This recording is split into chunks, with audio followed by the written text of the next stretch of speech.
हाँ जी, वंदे मातरम कोचिंग के YouTube channel पर आपका स्वागत है मेरे दोस्तों।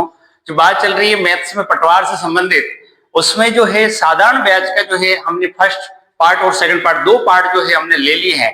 उसी से आगे जो है आज इंपॉर्टेंट थर्ड पार्ट की बात करते हैं। उसमें जो है मेरे दोस्तों पहला क्वेश्चन जो है आज का लिया है हमने, कोई राशि साधारण ब्याज की दर से 3 वर्ष में 4,800 रुपए हो जाती है, 5 वर्ष में 5,600 रुपए हो जाती है, तो वह राशि क्या है। अब बात करें मेरे दोस्तों तो यहां पर मूल राशि हमको बतानी है। देखो 3 साल में 4,800 रुपए हो जाती है। अब किसी राशि का किसी राशि में परिवर्तन हो जाना, इसका मतलब वह मिश्रधन में परिवर्तन होगी जिसमें मूलधन और ब्याज दोनों शामिल है, उसे क्या बोलते हैं बेटा, मिश्रधन। तो 3 साल का मिश्रधन हम डायरेक्ट ऐसे लिख सकते हैं, 3 वर्ष का मिश्रधन। अब मिश्रधन 3 साल का मिश्रधन जो है वो 4,800 रुपए है और 5 वर्ष का मिश्रधन जो है वो 5,600 रुपए। अब समझना बात को, यहां पे 3 साल में 4,800 हो रहे हैं और 5 साल में 5,600 हो रहे हैं। इसका मतलब यहां से ये राशि बढ़ चुकी है। उसका कारण ये कि यहां पर 2 साल बढ़े हैं और यहां 2 साल का ब्याज बढ़ चुका है। अब 5,600 में से 4,800 जाते हैं तो कितने बचते बेटा, 800 रुपए। 800 रुपए बचते हैं भाई 2 साल। इसका मतलब हमको ये समझ में आ चुका है यहाँ पे कि 2 वर्ष का ब्याज जो है इस कंडीशन में 800 रुपए लग रहा है। बोलो समझ में आएगी ने क्या कहा, 3 साल में 4,800 हो जाती है, 5 साल में 5,600, तो यहां 2 साल बढ़े और 2 साल का ब्याज कितना है बेटा, 800। अब मैं पूछूं आपसे 1 साल का ब्याज कितना, 400 रुपए, 3 साल का ब्याज कितना, 1,200 रुपए। भाई 1 साल का 400 रुपए है, 2 साल का 800 है, तो 3 वर्ष का ब्याज क्या होगा मेरे दोस्तों, 1,200।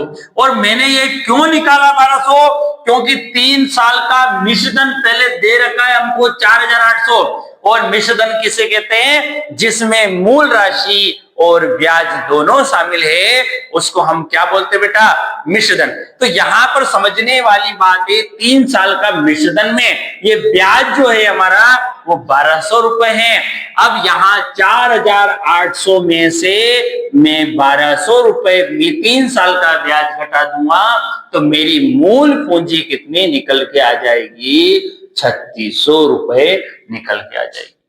अब यहां पर एक कंडीशन ये बचती है कि मूल पूंजी आ गई और आपसे यूं पूछ ले, यहां पे एक क्वेश्चन और यहीं से मैं बना रहा हूं कि भाई आपसे पूछ ले यार ये दर क्या है, रेट ऑफ इंटरेस्ट क्या है यहाँ पे। तो दर निकालने के लिए आपको पता है, आर निकालने के लिए फॉर्मूला है ब्याज इंटू 100 बटा मूलधन इंटू समय।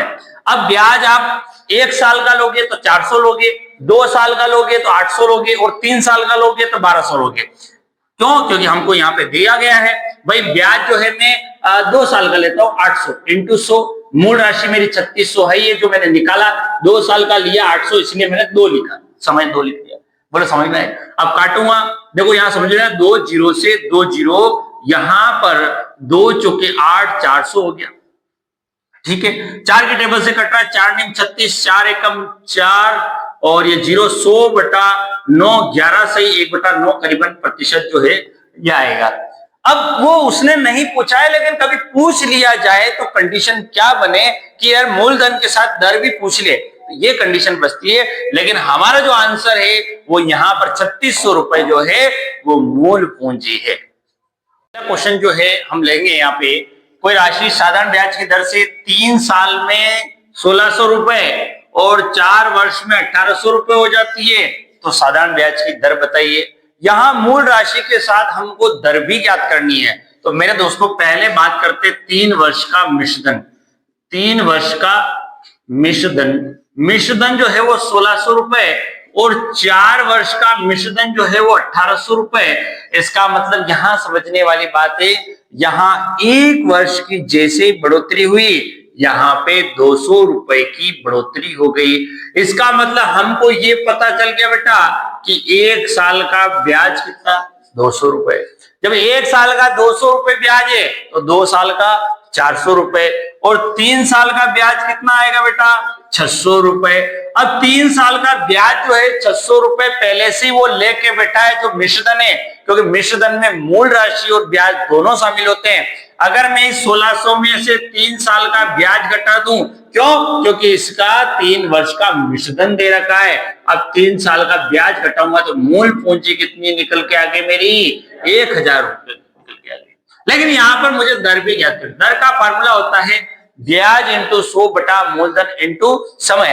अब ब्याज की बात करें तो ब्याज में अगर 200 लू तो 1 साल लूंगा, 400 लू तो 2 साल, 600 लू तो 3 साल। और मैं यहां पर 200 रुपए लेता हूं तो 200 इंटू 100 बटा मूल राशि मैंने 1000 रुपए निकाली है, और 200 लिया, इसका मतलब समय कितना है 200 के लिए 1 साल। 2 साल होता तो मैं 400 लेता, 3 साल होता तो 600 लेता। बात समझे? 2 जीरो से 2 जीरो, 1 जीरो से 1 जीरो, 1 का कोई मतलब नहीं। आंसर आया 20% जो है यहाँ साधारण ब्याज की दर लगी है। क्वेश्चन की बात करें मेरे दोस्तों, उसी टाइप का क्वेश्चन है। 2 साल में 880 रुपए, 3 साल में 920 रुपए कोई राशि हो जाती है, तो मूल पूंजी कितनी है? और मूल पूंजी निकालने के साथ हमको यहाँ दर भी ज्ञात करनी है, क्योंकि दर के लिए पूछा गया। तो मेरे दोस्तों 2 साल का मिश्रधन, 2 वर्ष का मिश्रधन, मिश्रधन किसे कहते हैं? जिसको अमाउंट मतलब जिसमें मूल पूंजी और ब्याज दोनों शामिल है। तो 2 वर्ष का मिश्रधन 880 और 3 वर्ष का मिश्रधन 920। अब मेरे दोस्तों यहां समझने वाली बात है, ये 1 साल की बढ़ोतरी के साथ यहां पैसा बढ़ गया, 880 से 920 हो गया। इसका मतलब 1 साल में 40 रुपए बढ़ चुके हैं। 1 साल में कितने रुपए बढ़ गए? 40 रुपए। अब जब 1 वर्ष में 40 रुपए बढ़ गए हैं, तो 2 वर्ष में कितने रुपए बढ़ेंगे बेटा? 80 रुपए। और 2 वर्ष का मिश्रधन पहले से ही लेके बैठा है, जिसमें मूल पूंजी और ब्याज दोनों शामिल है। तो मैं 880 में से जो 2 साल का ब्याज है 80 रुपए घटा दूंगा, तो यहाँ मूल पूंजी जो है मुझे 800 रुपए प्राप्त हो जाएगी।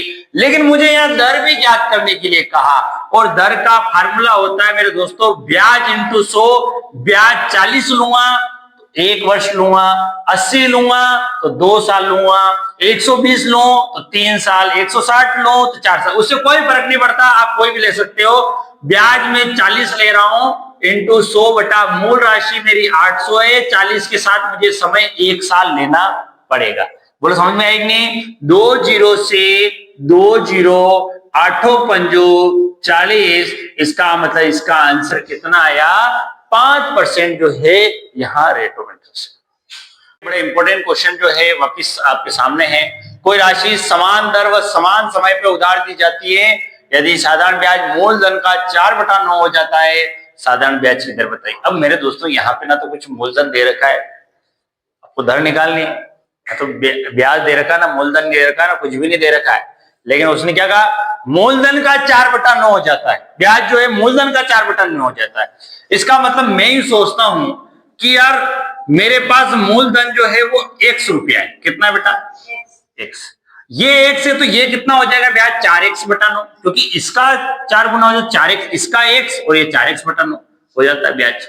अब यहां समझने वाली बात है, ये ब्याज हमारा जो है 4x/9 हो जाएगा। क्यों हो जाएगा? माना कि मेरे पास मूलधन x है और ब्याज जो है वो उसका 4/9 होगा, तो वो 4x/9 हो जाएगा। अब कोई कहे साहब x मान के कर, मैं इसकी डायरेक्ट तरकीब भी आपको बताऊंगा, एक लाइन में इसका आंसर हो जाएगा। लेकिन पहले इसको बेसिक से समझना बहुत जरूरी है, इसकी बात क्या हो रही है।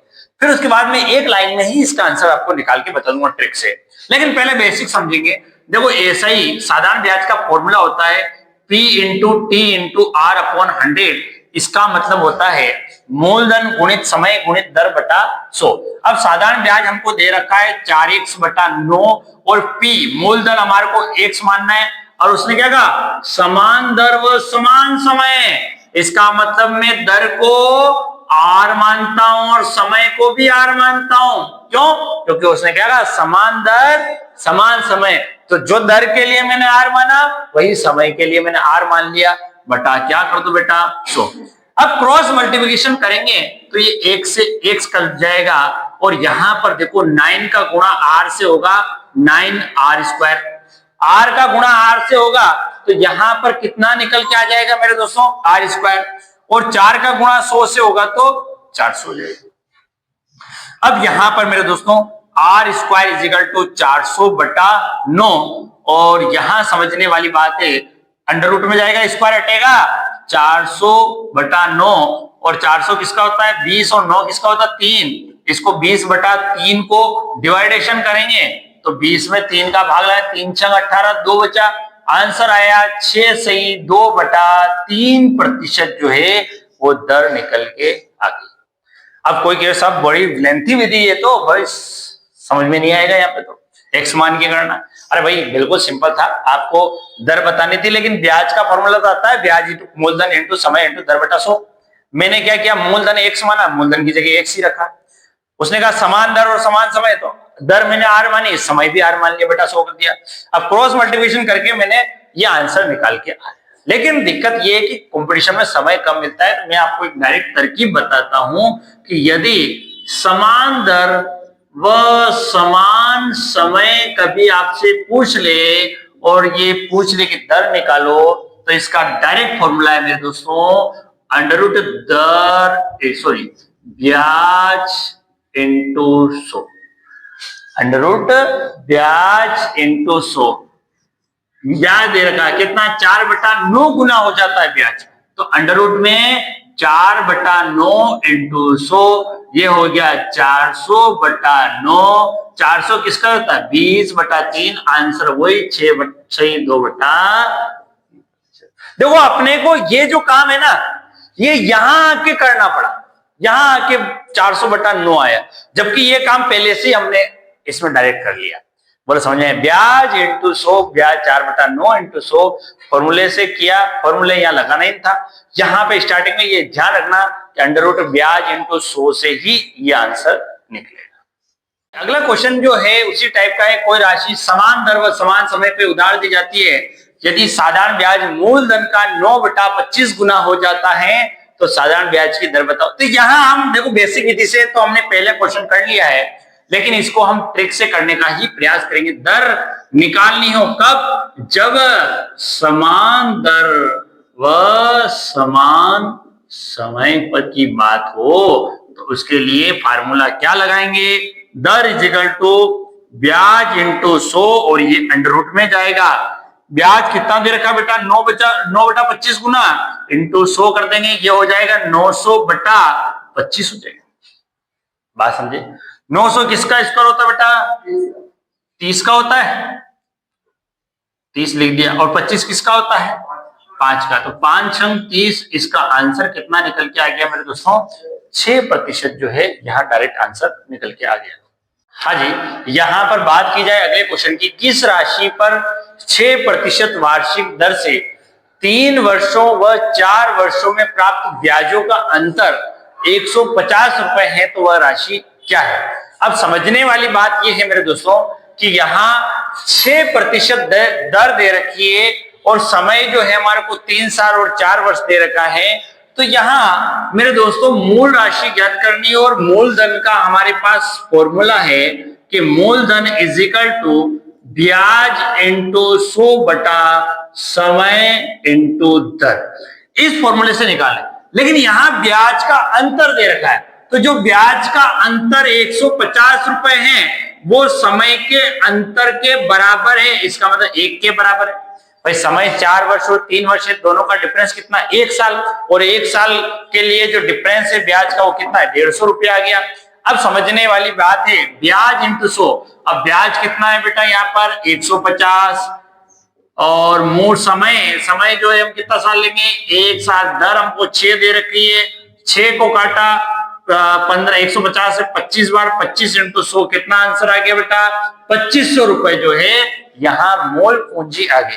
देखो मेरे दोस्तों यहाँ मूल पूंजी डायरेक्ट नहीं दिया था आपको, ब्याज का अंतर दिया था, तो ब्याज का अंतर जो है वो समय के अंतर के बराबर है। इस तरीके से हम यहाँ पे मूल राशि ज्ञात कर सकते हैं।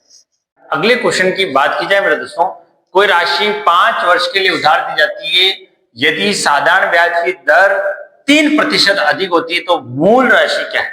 अब मेरे दोस्तों यहाँ मूल राशि ही ज्ञात करनी है, लेकिन इस बार जो है मेरे दोस्तों इसने क्या कहा है, 3 वर्ष अधिक होती। अब यहां पर 3 साल अधिक होती और यहां पर ब्याज जो है वो ब्याज मेरे दोस्तों 105 रुपए, एक चीज और रह गई है, 3% अधिक होती तो 105 रुपए अधिक प्राप्त होता, 105 रुपए अधिक प्राप्त होता। इसमें ये और जोड़ना है आपको। अब मेरे दोस्तों यहां क्या 3% दर जो है अधिक है, इसका मतलब दर का अंतर दे रखा है 3%, जो किसके बराबर है, 105 के बराबर। तो आपको यहां फॉर्मूला मूल राशि का ही निकालना है। मूल राशि का फॉर्मूला है ब्याज इंटू 100 बटा समय इंटू दर। लेकिन मेरे दोस्तों यहां मैं थोड़ा फॉर्मूले में चेंज कर देता हूं, ब्याज का अंतर इंटू 100 बटा समय वैसा का वैसे ही रहेगा, समय दे रखा है 5 साल, और यहां दर में अंतर। अब दर में अंतर हमारे को दे रखा है 3 साल, ब्याज का अंतर हमारे पास 105 है, तो ब्याज का अंतर 105 इंटू 100 बटा समय 5 साल है, और दर का अंतर जो है वो 3 साल है। इससे हम करने का प्रयास करते हैं। 5 से काटा, 5 एकम 5 दूनी 10, 5 एकम 5, तीनों 7 तो 21, और 7 इंटू 100 700 रुपए जो है यहाँ पर मूल पूंजी जो है वो निकल कर आ चुकी है।